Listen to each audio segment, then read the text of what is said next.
Okay, just to confirm for the listeners right now, we have Aaron from Running Errands, the show we're on right now. Right? Yeah. Is that who it is? It Who is we got me. here? And I just want to Okay. confirm for the listeners who we have on the phone on the other line. This is the one and only MCZ. Is it you, sir?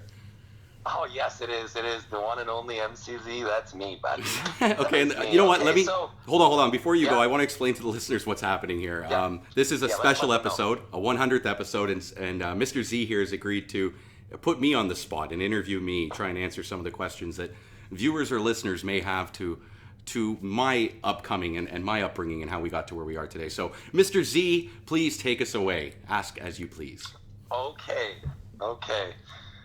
All right, well, yeah, it's an honor to do this once again. I mean, I did contact you a while back to ask you what you were doing for your 100th episode. It's funny that we both had the same idea, so I do appreciate that. So let's get this going now, all right, bud? So what was the first album you purchased, my friend?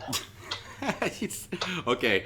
I think I've said it in some of my shows, but I will reiterate. You have. But you know what? I'm going to confirm for some of the listeners here that some of the questions are some of the questions that Aaron's asked, and I think it's only fair to keep that kind of a vibe going with this interview. And there's going to be some that I threw in, obviously, that haven't been asked. So let's just go with that, you know, so people kind of know what's going on, right? Okay, and I'm going to give a little bonus answer to this. The first album I ever purchased was Hootie and the Blowfish.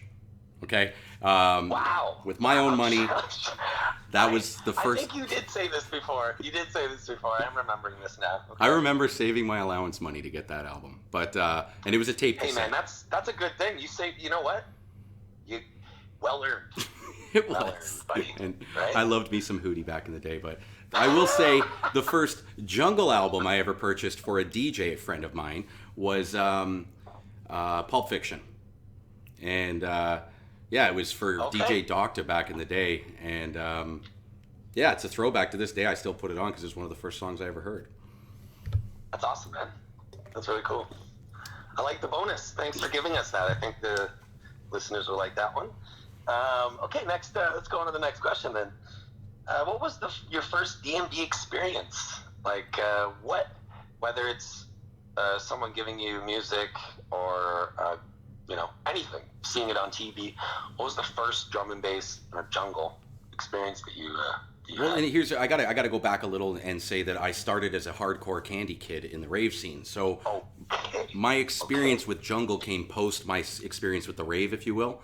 And Cyrus 6 year, they had Daft Punk on the bill, and I was there to see Daft Punk. And I ended up wandering away from my friends because up until then we'd only gone to like Sunshine Wayne's or to any of these little like industry exit, little one-off clubs that just were usually a room, maybe a small side room. They didn't have 3 or 4 big rooms you could go into. So this was the first party I went into where there were big rooms playing different types of music, and I ended up in the jungle room, and I wasn't even attracted to the music. It was the people. Anyone who's familiar with Candy Kids and how they dressed, it was very flamboyant, and I was kind of sick of it, if you will. And I saw these kids that dressed in a more ruffian, kind of hip-hop, met electro, if you will, and I was like, these guys look cool. I want to be with these people. So that was my first jungle experience. That's awesome. That is really cool, man. You know what? I can't say I wasn't around for that time, but it was a special time. All of them, so it was special. I would say one of the things I remember very most. Special for the city. Lots of my friends, almost everybody I know has been through those. So that's really cool, man. That's awesome. Next question I got for you. Go ahead. Vivid MC. What's the origin? Where did it come from? And is it your only name you've ever had? Or did you have another name before? I don't know if you're asking me that knowing the answer to it. But I know I had another name before. I used to be Little Shit. Yes, this is for the listeners, exactly. So this is another one that goes for the listeners. Well, I guess I appreciate you bringing that up. Yeah, so I was Little Shit. Thanks to Decipher, I became MCLS, and then I really wasn't going to get into specifics. Little Shit. That's how I met you. I actually met Aaron as MC Little Shit. That's how I met him. To this day, I'll still have people call me LS or say Twitch just a little bit, bounce for the Little Shit in common rhyme. Yes. Yes. But Vivid came from, I actually worked as a host for an adult nightclub. And, put your hands together for Veronica, doing stuff like that. And okay, cool. Yeah, that's cool, man. I'll say it was in a darker spot of my life, but as a result of working in that industry and what panned out of working in that industry, people started calling me Vivid because of Jenna Jameson's production company. So the derivative of the name Vivid is from my work in the adult entertainment industry. Okay. See, I didn't know that. I knew the other one. I just didn't know. I learn something every day. That's cool, man. That's an experience right there in itself, right? Okay, so the next question. What was your first booking as an MC? That goes back to what we were just talking about there. So I was little shit, and my first ever booking was by Decipher. He had started a company called Impulse Productions, and he had booked Capital J and DJ Marcus and put me as the MC. Oh, nice. And awesome. I remember him coming up to me at school and going like, "Hey, you're going to be on my next bill. What's your MC name?" And I went, "Little shit." And he went, "No, I'm not putting that on my flyer." And he's like, he said that, so just put LS. Right in my face. He didn't come up with LS at the time. It wasn't until the flyer came out that I saw LS, and I was like, I'm okay with that. Okay, yeah. I can do that, yeah. So big ups and RIP to Dirty Dave, a.k.a. Decipher. Did that have to do with your first residency? What was your first residency, whether it's been radio or like live broadcasting or events? What was the first residency that you had? Edge 102.1 when I was a kid. Before I even developed the radio voice that I have, I was answering phones for the Edge. And oh, wow. Yeah, it was a fluke volunteer job, but I ended up working with Peter, the late Martin Streak, and Brother Bill. That's actually a funny story. I walked into the station and Peter was yelling at a person on the phone. And I was like, "That's how you talk to the listeners?" And he went, "Well, you think you could do better, little guy? Come over here and sit down." And you're like, "Okay, let's do it." Yeah, I did. And dude, I got to meet like Green Day and Offspring. And you seem like the type of guy that would definitely answer that into a, "Yeah, let's do it. Let's go." Yeah. And I did. I did it for about a year and a bit. I'd go in every Thursday and Saturday. Awesome. But yeah, as for Jungle, I would say 254. If you remember those days, I would say that was. I do. That was my first residency as well. Definitely. It was MJ was really good. Residency as well. Sorry, say it again. Actually, my first out of town bookings was at 254. Some of the first ones that I did. I had the pleasures of going to court with 254. I got busted for drinking underage when I was 21 years old, and MJ and I had to go to court to fight the police, and obviously we won, and the judge kind of yelled at the police officer, but it was ridiculous. Oh my gosh. And anyone who knows me knows, yes, I do look a little younger than I am, but it was ridiculous. They amplified it to that level, if you will. Even when I had shown ID later and said they still, "Well, you didn't have ID on you that night." I was like, "Really, man?" Yeah. But stupid. That's stupid. Cops. But yes, 254. RIP once again. Yep. Okay, on to the next question. Who is the most influential MC in the game to you? Was then and still is now? Is there still that one? And we obviously, some of us already know this from some of your podcasts, but maybe you can elaborate even more. Well, I would say, like, for me growing up, Ridla and Stevie Hyper D were the two most influential. Today, I would say that I look to a lot of the hosts. I love MCSP. I love Ton Piper. I love IC3. Obviously, GQ and Navigator. And anyone that can hold the mic proper. Like, I don't need to hear bars. I love bars when there's time for them. But I love someone like, for instance, IC3. Seeing him at Rampage, knowing that he could have brocked out and just destroyed that crowd, but he didn't. He hosted, which not every MC can do. So yeah, exactly. Yeah, that's what I'd say. I respect a person who knows how to control a microphone, control a room. Awesome. That's a good one. I like that answer. Who is the one DJ you've dreamed to MC for or host a set for? Andy C. It would have to be Andy C. I've said that as an answer myself as an MC. It's still up there, and I still haven't been able to check it off. But well, and let me say that if I can sidebar on this, if I ever booked Andy C, I wouldn't put myself on with him. No, neither would I. Like I said, I would want to get booked for or with Andy C. Right? Sure, exactly. Or, well, most But recently... if I knew someone booking him and he's like, hey, I'm booking you, I'd be like, yeah, sure, no problem, bud. Let's do it. Let's down, buddy. I need to do the check mark. It's been a dusty check mark. Blow the dust off it, bro. Well, but what I want to say is most recently we released the lineup details for the John B party, and I've had a few people ask me why I'm not on the flyer, and I said because John B doesn't need an MC, especially not me. No. As much as I would love to MC for the guy, I'm not going to do that. Come on. That's a choice where you, as a person involved with the event, obviously can make, which is a good one, I think. Well, I'm looking to make the best. I'm looking to promote the best sound and do the best entertainment for the night, not promote my name. And I don't think it would bode well for the overall entertainment if I just put myself on with him. It wouldn't be as good as him. He will be on his own. So I guess I 100% agree. On to the next question. Keep them coming. What was your best moment in TMB? Like, what was your best moment that you've ever done yourself as Vivid MC? Maybe it's a set. Maybe it's a period of time. Maybe it's linking up with a certain person. Maybe making a track, releasing a track. What's your, if you could say, your best moment that you? It's tough. As you're speaking, I have an array of memories of triumphs, if you will, that I've ticked off as I've done things. I would say getting written up in Knowledge Magazine after the second Vivid Mix CD. Nice. We were actually in the second last printed issue of Knowledge Magazine, and I shared a page with LTJ Bookham and DJ Bailey. So when I think I've seen that. Well, Andrew, if you remember DJ Shakwando. I think it was posted online somewhere, and I saw it. I've definitely seen that. I've shared it, I'm sure, over the years, so you may have seen me repost it. I'm pretty sure you shared it. But That's cool, man. I remember Shakwando calling me from X Amount Records saying the magazine was in, and me going down to Queen Street as he stood outside the record shop holding the magazine on the road, and I was running off the streetcar, like, oh my God, let me fucking see this!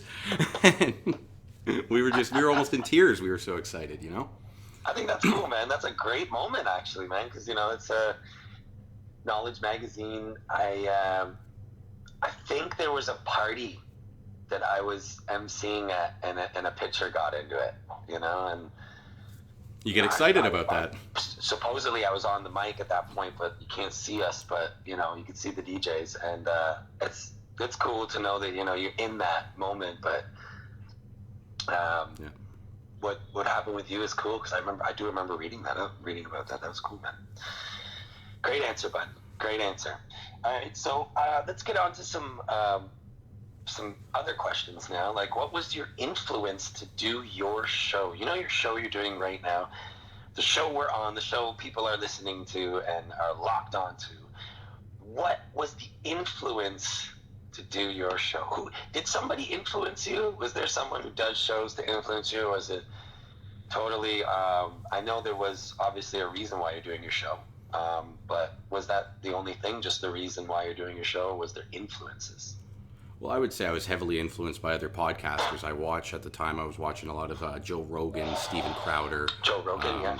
Yeah, so there were a lot of podcasters I was watching, and I was doing my own little running errands videos, driving around the city and rambling about shit. And I thought maybe by targeting the Junglist crew with, I guess, a subject line, that I could open up... I could open up a dialogue to my Junglist crew and somewhat add value once again, because I felt as though I wasn't able to keep up with you guys on the mic, and I could still do something. And what can I do? Well, this show has given me that. It all started with me trying to talk to DJs and MCs about their opinion on why we have two different names for the same style of music, jungle and drum and bass. And yes, I remember that was the reason. Yeah, I do remember that. So that's where it began, was just that one question. And from that, we are where we are today. That's awesome, man. That's a really good answer. I like that. Okay, so on to the next question then. We're looking good. I mean, we're also looking good for time. We're 25 minutes in, and supposedly around that time. We're at 15 minutes. I don't know what clock you're watching. 15. Oh, yeah, sorry, yeah, okay, 15 minutes. This guy's smoking bowls before we hit the phone. I'm adding up the time we were talking before this. That's what it was. There you go. So yeah, on to the next question. Who was the first person you interviewed that you got really excited for? The first person that you kind of, let's just per se, jumped up in the air knowing that you got to interview, you're going to interview this person. Who was it? It's tough. I got to say, Fat Man D was my third interview, I believe. So I was. Oh, so I guess he's got to be the first one you were like, oh, you know, like. I got some validity out of him because the thing is, when I started talking to some of the other big names, right away the first thing they're asking me is, who have you spoken to? How many views do you get? Can I see one of your videos? And I don't look too good on the latter of those questions because my production quality is kind of subpar, to say the least. And when it comes to my views, I get on average about 500 to 1,000, which is nothing big. But when I can say, you know, rap, navigator, Fat Man. Most things. There's a lot of things that get nothing. So. Well, I appreciate that. And to be honest, I do see that, like, for instance, Terry Stone, that interview got us over 17,000 views in like under 3 days because Terry Stone is a movie star kind of guy, right? Yeah. But, so it does depend on who I talk to. But I will say that over the year, I've been able to interview people that probably would have said no a year ago, but because of people I've spoken to, you know. And I'm still somewhat surprised some people that have refused to talk to me because they think, I guess, I'm on the lower end of what they'd like to be promoted as. And, to each their own, I guess. It is what it is. I think it's getting better and better. And after, you know, the fact that we're at 100 of anything, to me, seems like something's caught on a bit, at least, you know. So I think this is something that can get bigger. And, pardon me. I think it's something that can get bigger and bigger every year. You know what I mean? So I'm always excited to hear your podcasts and your interviews. Hence the reason why I'm on the line right now, doing what I'm doing. Right. So on to the next question, which kind of might intertwine with your last one. But who's the most famous person you've ever met? Let's not even go to the interviews. Just met. I've met a lot of people. Who's the most famous person in your eyes? I don't know, man. I don't want to be, I guess, tooting my horn in the fact that I've had the experience of meeting a lot of famous people. Hey, toot all you want. Remember, this is your show and I'm interviewing. I could tell funny stories of meeting celebrity type folk or hanging around. Okay. Well, if you could narrow it down to the one that you're most excited about, and then you're excited to tell someone. Well, I'll tell you. Okay, so one story I still tell people to this day was we were shooting a rock festival. And we were chilling out in the hot tub, and Snoop Dogg and his entourage came up to the hot tub, and his manager's like, cool, man. Yeah, he's like, do you mind if we get in? And I'm like, no, come on in, you know? Like, you know what? First off, hold on, let me hold you on there. It'd be really funny if you're like, I don't know, Snoop. Yeah. I'm suffering from a little anal leakage. You may not want to get in. Tough, but this is going to be a tough one to decide. You know? Right, I got my East Coast fellas showing up later. But yeah, so him and his boys got in, and the manager immediately said no pictures, no photos, and we were like, yeah, no problem. Of course. Well, then my buddy leans over and shows me on his phone a picture of us all in the hot tub. But I've had, when it comes to hip hop artists, I've had the pleasure of meeting Ice Cube, DJ Yella, Snoop Dogg, and the Wu-Tang Clan. And this is all Those are very famous people to me, and in all that sense, yeah. That's cool, man. I think the Snoop Dogg story wins. I think that's that's cool. So he just hopped in and he was chilling with you guys. Did he smoke weed with you guys? Yeah, well, he didn't smoke with us. They were smoking weed. I don't remember ever smoking any weed with him. I remember getting out of the pool. Okay. But go ahead. What were you saying? But he was smoking weed with you guys there, yeah. I don't remember specifically that we smoked weed with him. That I cannot say. But I do remember him chilling out, shooting the shit with people in the pool. And if they just smoked weed outside or something, sure. I don't know, to be honest. You don't even know, yeah. Okay. But hold on, one thing I do want to say though about the Wu-Tang thing is I happen to be wearing this shirt that I'm wearing right now when I met the Wu-Tang. Oh, wow. And nice. It's my vegan still eat pussy shirt. And you know what I love about it? What's that? So, for the listeners here, what I love about that shirt is when I'm rhyming in Bar Zone, any show that I'm at in Toronto and Aaron shows up, I instantly just get out of the bar that I'm in and say it.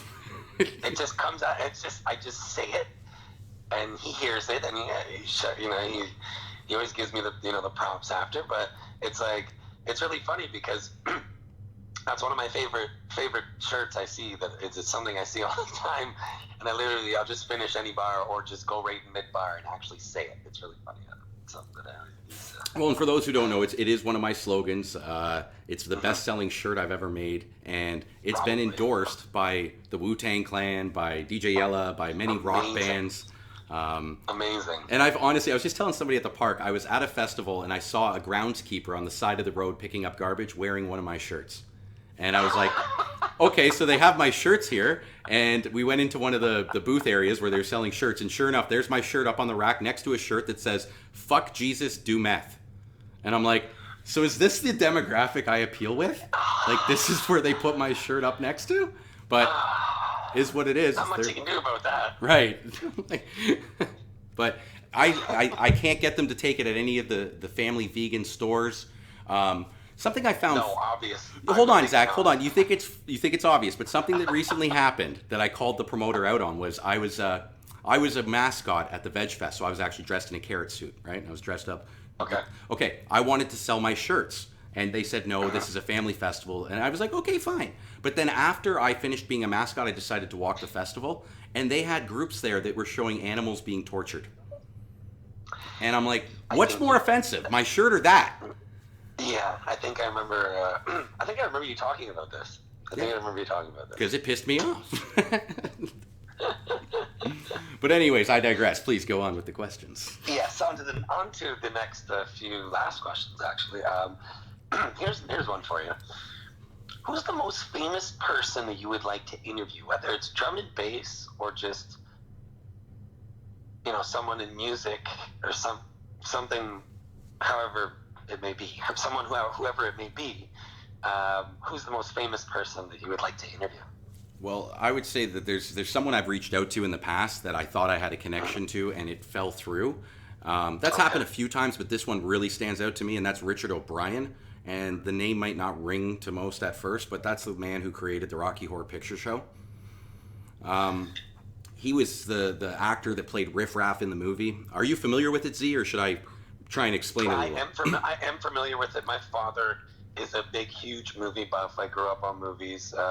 That's when we didn't have cable, we had movies. And my dad was heavily into it to the point where he would have movies, and he would have them, and he would take the TV guide and take the movies, the information of the movies, and slip it in the movies that he would tape on VHS. Hardcore movie buff. So I've seen that movie before. Yeah, definitely. Well, and here's the thing: is that you got a plot about a transvestite from an outer space dimension. I never understood it. I always told my dad, I'm like, Dad, this is a really good movie, I guess, but why does he look like a girl? I always said that. My dad's like, well, it's just part of the movie, Zach. No explanation. There was no point in it. Well, hold on, Z. I will give you a bit of an explanation in that when you get to know who Richard O'Brien as an individual is, you understand his writing a little because he's... Yes, as I got older, I realized, that it's just the way he was, that guy. Well, he was, in my opinion, he was behaving in a way that today is seemed as cool in this whole gender equality era we're in. So... It's kind of ahead of its time in a sense. Yeah, that's what I'm getting at. That's exactly what I'm... So I'd love to talk to a man like him, to talk to him about where we are today and see his opinion. If he likes where we've gone to, or does he think maybe he opened Pandora's box? Do you get me? Yeah. Oh, definitely. It'd be good. That's a good answer, man. This is why I asked famous person. I didn't ask drum and bass, specifically drum and bass or anybody like that. It's famous, and to me, that's a really good question and a good answer for the viewers and the listeners. On to the next one. Then here's a good one for you. Where do you see your show in 5 years? What do you see? What's the future for running errands? What do you see, bud? Well, we're going to be stopping the show at this episode. So 100th episode, we're going to be putting it on the back burner until September, where I'll be returning with some better cameras and hopefully better knowledge of how to use some of these softwares, if you will, because I don't know some of the things I could be doing, like changing screens or adding video. So I do want to learn and get better at this, or even have maybe somebody come help me. As for a 5-year goal, I would love to see myself making money off this show. So being monetized through YouTube, getting a subscription basis over 1,000 people. Yep. And just seeing getting it going up on like, you know, everyone's podcasts. You know, get it going. You know what I mean? Right. Yeah, I see what you mean, man. I definitely see it. There's definitely enough artists and people in our industry to keep me alive until the day that I die. Yep. Sorry, keep the show alive until the day that I die, I should say. Yeah, exactly. Definitely.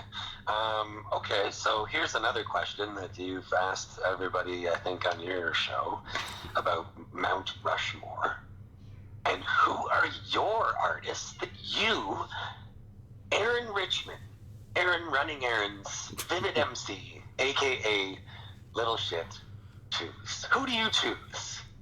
Well, I've always said that my choice would be the Four Faces from the Telepathy set that I love so much, which is Andy C., Skibba, Stevie, and Det. That's a great set. It is, and to this day, it's from, 97, I think, that set? And I still love the opening line where Stevie says something like, you waited this long for your tickets, now you got your tickets, you gave them to the man at the door, now you're on the dance floor, you're listening to the DJs, to the MCs, it's time to rinse, just that build-up, you know, and then the beat drops in. It's like, yes, the party's alive, Stevie is here. You don't get that energy anymore. And, I think those guys could be memorialized up on our jungle Mount Rushmore, if you will. That's a great answer, man. That's a great answer. And I think the last one that you've asked is about the, if you were going to put 5 things in a time capsule to commemorate the Toronto, or the drum and bass scene, the drum and bass scene and drum and bass and jungle music, what would you choose? What are those 5 items? Well, I gotta say, some of the questions I ask, I know there's redundancy in them, but I ask them to every person because every answer is unique. So I would love to get more of these signature questions that I guess you're asking me today, because I ask them to so many other people, and I'm open to suggestions. I love when people are like, you know what you should ask. So please, if you have suggestions, let me know. But my 5 items that I would put in the vault would be, I'd put a Big Bud flyer. I would throw a Soul in Motion lighter. I would throw in a air horn. I would throw in a pair of big ass UFO pants. And something I haven't seen thrown into any of my previous vaults is some graffiti and some spray paint, because I think that is still a part of our culture. Like when we have our get-togethers, there's many of them that are there. So I think, graffiti. Awesome. That's it. That's our... That's a great one. And the last question is, how did I do, Aaron? You did lovely. If I was to grade you, Zach, you would get a big old Z. Oh, save the best for last, everybody. Well, hey. Thank you for having me, man. That was awesome. I had a good time doing it. I remember calling you and talking to you, like I said, a while back, saying, what are you doing for your 100th episode? Be great if you get interviewed, and yeah, I'll do it, no problem. You know what I mean? So I thank you for giving me the opportunity, and I think we're gonna have to get you to interview my Create D&B and the Six crew and Royal Bloodline at separate interviews, and try and get us as a crew on. Have you done crews before? You've had crews on, like multiple people? We did a couple where we had 2 or 3. I think Saigon and Catty Cat, I can remember, was 2. Was 2, okay. So yeah, it's done. It's been done. We can just do it on the speaker phone or something with all of us. But yeah, that'd be something I would love to do in the future with you. And yeah, man, I definitely appreciate it. I mean, I know you've been interviewing a lot of the guys I work with. I mean, I just seen the Catalyst one. You've done everybody, man, and it's really good to see that you're doing this. So I know you're putting it on hold for a bit, but I'm sure it's going to be fired when you come back. So we got to put things on pause so we can make things better. That's what I got to say. Exactly. And patience is the key. And in music and and entertainment and things like this, what we're doing, patience is always a virtue, right? So patience is a virtue. But hey, I want to talk to you a little bit more, so I'm going to sign off to our listeners. But stay on the phone with me, okay? Yeah, let's do that. All right, guys. Take it easy, everybody. That was MCZ talking to me. I hope you enjoyed as much as he did. As always, thanks for tuning in. And until next time, peace out, guys. And have a wonderful summer.